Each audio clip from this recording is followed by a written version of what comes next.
Hey everybody, Jeff Antoniuk here. Welcome to Digging Deeper Jazz. Well, today I want to talk about minor 2-5-1 happiness. I want to make you guys understand these minor 2-5-1s a lot better. I run into students all the time, workshops I do, or Maryland Summer Jazz or at Jazzwire. How do we treat minor 2-5-1s? We're going to nail it today. Give you a great exercise, a good sort of technical exercise, good mental understanding of it, and we're going to have you doing this like 7 minutes from now. Before we go on, I want to welcome, we have a bunch of new people at jazzwire.net. These are musicians like you, adult musicians from around the world, from Europe, from Canada, from the United States, folks coming to work together with me and the hundreds of amazing people we have there. So welcome to the new folks. That's fantastic.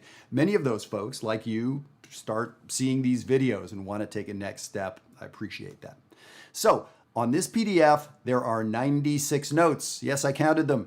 And the 96 notes, every single of those 96 notes is from the C harmonic minor scale. I want you to learn the C harmonic minor scale. I'm going to say that that is what's underlying a minor 2-5. Are there other ways to play minor 2-5-1s? Yes. And yes, other teachers will teach them differently. For my money, this is the only way to get a novice or an intermediate player sounding great on 2-5-1s in a minor key. And then we can go from there. Of course, there's a million places we can go. Don't start with the million places. Start with this place. So, C harmonic minor sounds like this.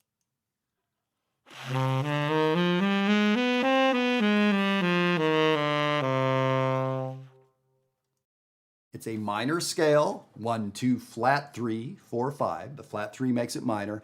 And then what makes it harmonic minor is a flat 6 and then a natural 7 and then the root. So we're not going to get, in the weeds with why harmonic minor. I've done videos on that. And of course at Jazzwire, we talk about that all the time. You can trust me on this one.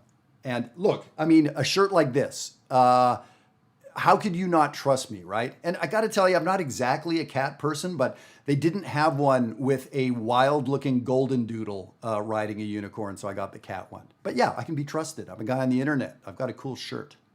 Okay, so harmonic minor. So when you look at this sheet, what you see for the first two measures is that harmonic minor scale up and down, C harmonic minor. Great.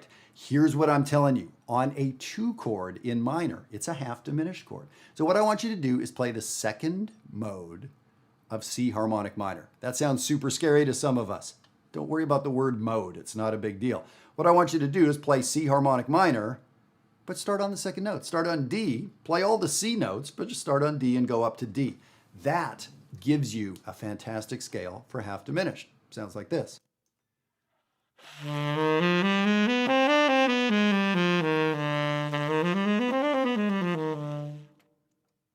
That is called second mode of C harmonic minor. It doesn't have a fancy name, like Dorian is second mode of the major scale. It doesn't have a fancy name.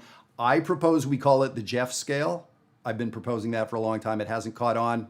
I'd appreciate it if you could help me with that. Okay, cool.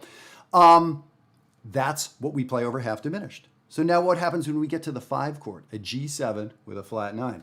What I'm saying is play C harmonic minor, just start on G, 5th mode. Okay, sounds scary. Just start on the 5th note of C harmonic minor and play that scale up and down.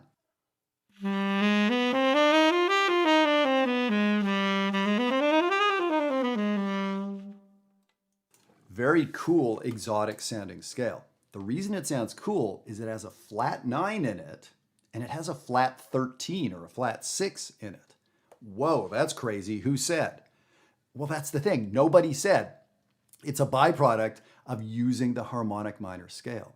So that is the sound of a dominant chord when we have a 5-1 in minor. We need that flat 9. It has to be there for it to sound correct. And yes, these modes give it exactly that. So here's exactly the way I want you to practice this. So when you're in the key of C, I want you to play up and down the C harmonic minor scale. And that sort of gets your ears attuned to the key we're in. Then I want you to play the second mode up and down, then the 5th mode up and down, and then the first mode up and down. So the first 2 measures is just sort of tuning your ears. And then we play the 2-5-1. We play the scales for the 2-5-1. So the entire bit there, item number 1, sounds like this.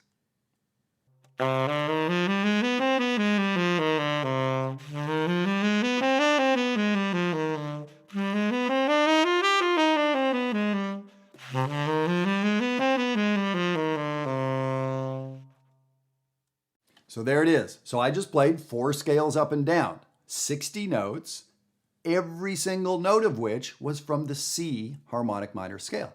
I just started on different notes, different modes. So let's look at item number 2 here. So what we're going to do now is do the same thing, but with the arpeggios. What kind of arpeggio do we get when we arpeggiate C harmonic minor? The answer is 1 flat 3 5 major 7. Interesting, a major 7. Sounds like this. This is item number 2.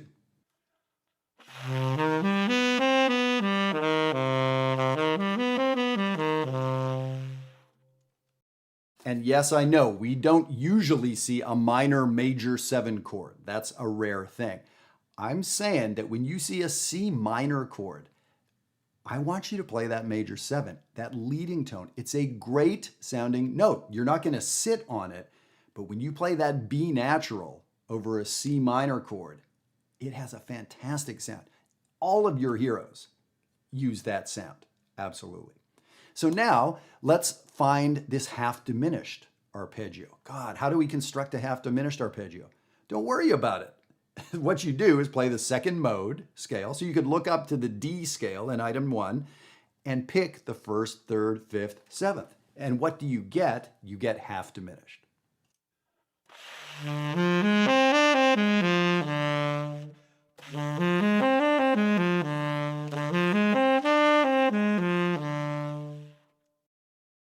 And that's why this approach is so great.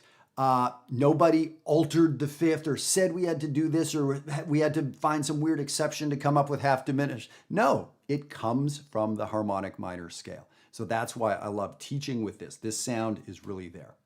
So now we go on to the 5 chord, and you can imagine the same thing is going to be true, and it is. We look at 5th mode of C harmonic minor. So we look at the G scale, but using the notes of C harmonic minor, and look at the arpeggio. And what do we get?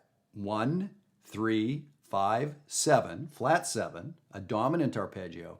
And I want to highlight the flat 9 on top because this scale gives us a flat 9. Remember earlier I said you have to use that flat 9. Why? The tonality demands it. Okay, so now we're going to play that arpeggio, but instead of going up to the root like we did earlier, I want to go up to that flat 9.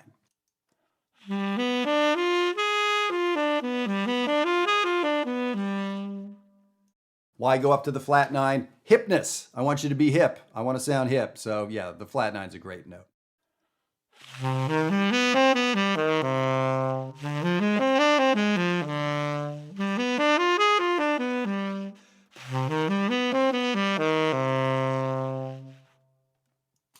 As I said when I started this thing, this whole page, 60 notes on the top, more notes on the bottom, 96 notes here.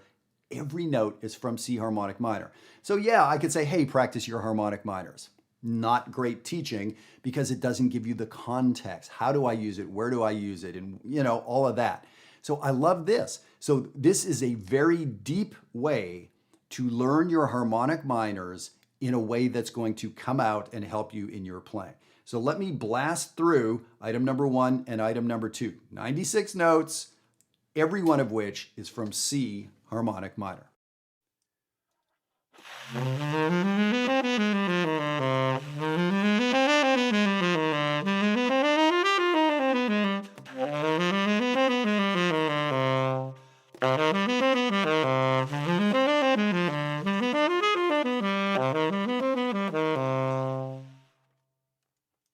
Okay, there you go.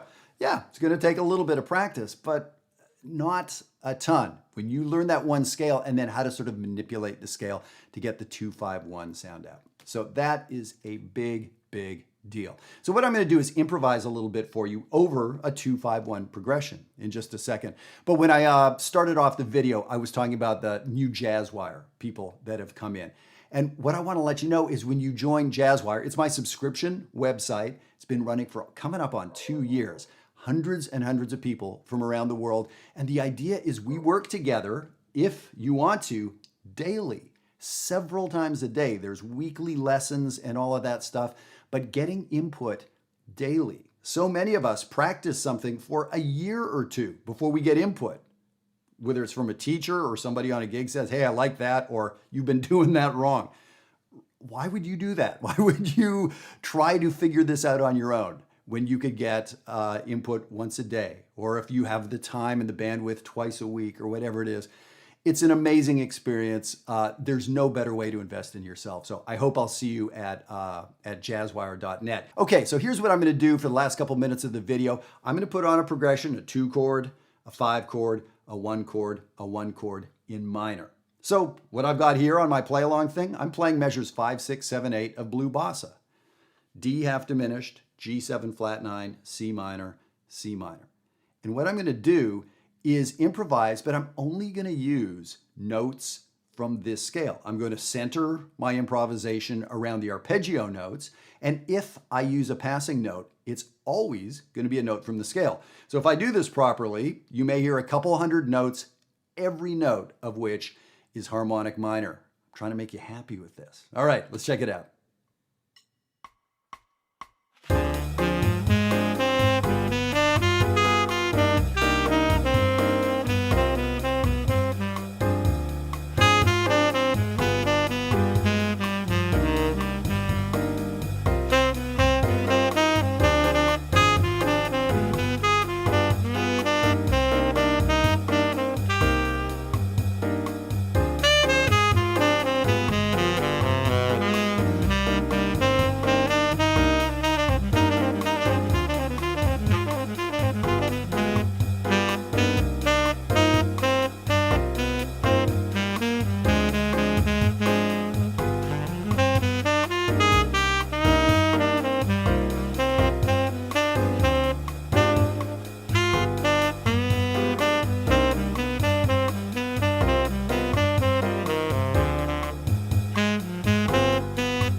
Okay, I need somebody to count how many notes I played there. There is one note. I played a B flat one time. I did play a flat 7 one time in the context of an enclosure, I think.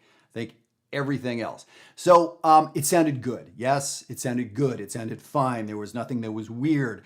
There was nothing that was facile or boring or beginner-like either, right? That's the sound. So this is all about how to make you sound great on harmonic, or rather on minor 2/5s. Harmonic minor is the path. That's where you get started, and then you expand from there. So thank you so much for tuning in. Really appreciate you checking out the Digging Deeper videos. I want you to share these videos. If you have a musician friend who plays any instrument, these aren't saxophone videos, right? Any instrument, share this stuff.